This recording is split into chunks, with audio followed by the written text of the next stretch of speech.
നമസ്കാരം. നടനും ദേശീയ പുരസ്കാര ജേതാവുമായ സലിംകുമാറിന്റെ സംസ്കാര ചടങ്ങുകൾ ഞായറാഴ്ച വൈകുന്നേരം 3 മണിക്ക് പറവൂരിലെ വീട്ടുവളപ്പിൽ നടക്കും. ചിരിയുടെ തമ്പുരാനായി മലയാളി ഹൃദയങ്ങളിൽ ഇടം നേടിയ താരത്തിന്റെ വിയോഗത്തിൽ സിനിമാ സാംസ്കാരിക ലോകം അഗാധമായ ദുഃഖത്തിലാണ്. പറവൂരിലുള്ള തന്റെ ഇരുനില വീടിന് ലാഫിംഗ് വില്ല എന്നായിരുന്നു സലിംകുമാർ പേര് നൽകിയിരുന്നത്.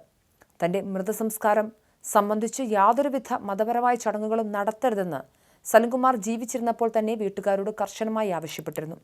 കൂടാതെ മരണാനന്തരം തന്റെ അസ്ഥി പുഴയിൽ ഒഴുക്കേണ്ടതില്ല എന്നും അദ്ദേഹം തന്റെ ആഗ്രഹമായി കുടുംബാംഗങ്ങളെ അറിയിച്ചിട്ടുണ്ടായിരുന്നു. ജീവിതത്തിൽ എന്ന പോലെ മരണത്തിലും സ്വന്തം നിലപാടുകൾ ഉയർത്തിപ്പിടിച്ചാണ് അദ്ദേഹം യാത്രയാകുന്നത്.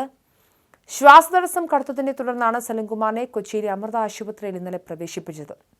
തുടർന്ന് ന്യൂമോണിയയും രക്തത്തിൽ അണുബാധയും കടുത്തതോടെ വെന്റിലേറ്റർ, ആന്റിബയോട്ടിക്കുകൾ, ഡയാലിസിസ് അടക്കമുള്ള ജീവൻ രക്ഷാ മാർഗങ്ങൾ അദ്ദേഹത്തിന് നൽകിയിരുന്നു.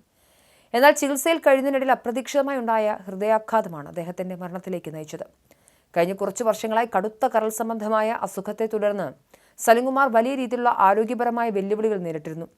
തനിക്ക് ലിവർ സിറോസിസ് ബാധിച്ചത് അമിതമായ മദ്യപാനം കൊണ്ടല്ലെന്നും മറിച്ചത് പാരമ്പര്യമായി ലഭിച്ച ഒരു അസുഖമാണെന്നും അദ്ദേഹം മുൻപ് തന്നെ മാധ്യമങ്ങളോട് വ്യക്തമാക്കുകയും ഇതുമായി ബന്ധപ്പെട്ട തെറ്റിദ്ധാരണകൾ തിരുത്തുകയും ചെയ്തിരുന്നു.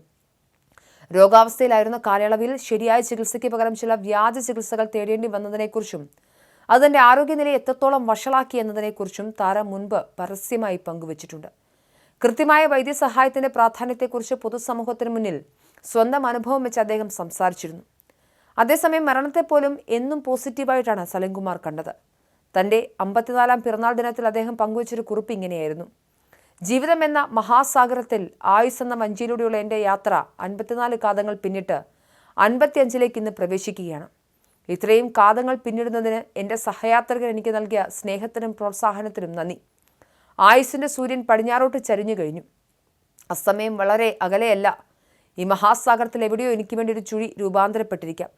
അതിൽ അകപ്പെടുന്നതുവരെ എനിക്ക് ഈ വഞ്ചിയുമായി യാത്ര തുടർന്നേ പറ്റൂ. എൻ്റെ വഞ്ചിയിലാണെങ്കിൽ ദ്വാരങ്ങളും വീണു തുടങ്ങി. അതിലൂടെ കയറിയ വെള്ളം കോരിക്കളഞ്ഞ് ഞാൻ യാത്ര തുടരുകയാണ്. എനിക്ക് എത്ര കാലം ഇതിലൂടെ ഇങ്ങനെ തുഴയാൻ പറ്റുമെന്നറിയില്ല. എന്നാലും ഞാൻ യാത്ര തുടരുകയാണ്. അനുഗ്രഹങ്ങളും ആശീർവാദങ്ങളും ഉണ്ടാകണം. സ്നേഹപൂർവ്വം നിങ്ങളുടെ സലിംകുമാർ എന്നതായിരുന്നു അദ്ദേഹത്തിൻ്റെ പോസ്റ്റ്. ഈ പോസ്റ്റിനെ പറ്റി പലവിധ ചർച്ചകളും പിന്നീടുണ്ടായി. അതിനെപ്പറ്റി ഒരു അഭിമുഖത്തിൽ അദ്ദേഹം തന്നെ പറഞ്ഞത് 55ാം വയസ്സിൽ സാമൂഹിക മാധ്യമങ്ങളിൽ പങ്കുവച്ച പോസ്റ്റിൽ അസ്തമയത്തെക്കുറിച്ചുള്ള സൂചനകളുണ്ട്. അത് വേണ്ടിയിരുന്നു എന്ന് പലരും ചോദിച്ചു. അതൊരു സത്യമാണെന്നിരിക്കെ മറച്ചുവെക്കുന്നത് എന്തിന് എന്നാണ് എനിക്ക് തോന്നിയത്. നമ്മളെല്ലാം ഒരു തോണിയിൽ സഞ്ചരിക്കുന്ന ആളുകളാണ്. ഒരിക്കലൊരു ചുഴിയിൽ നമ്മൾ അകപ്പെടും.